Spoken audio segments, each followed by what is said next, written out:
આજે તો હું અહીંયા પૂગી જઈશ મેં કોઈ દી વિચાર્યું નતું.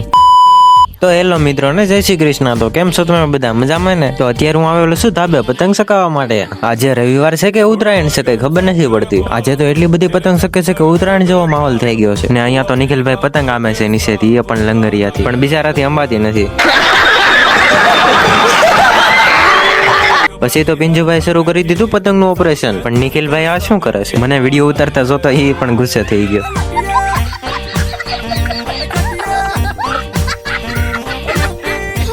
પછી તો અમે ગાડી લઈને નીકળી ગયા ઘરેથી, કેમ કે આજે જવાનું તો આપણે શાકોત્સવમાં. ને આજે હતો રવિવાર, તો મેલડી માતાના મંદિરે ટ્રાફિક ન હોય એવું તો બને જ નહીં. પછી તો અમે બહારથી જ મેલડી માતાના દર્શન કરી લીધા. પછી તો ત્યાંથી ટ્રાફિક માંથી નીકળીને આવી ગયા રિંગ રોડે, અને અહીંયા જતું શાકોત્સવ. હા, પહેલા તો વાળ જ સેટ કરવાના, બીજું બધું તો પછી જ થાય નહીં.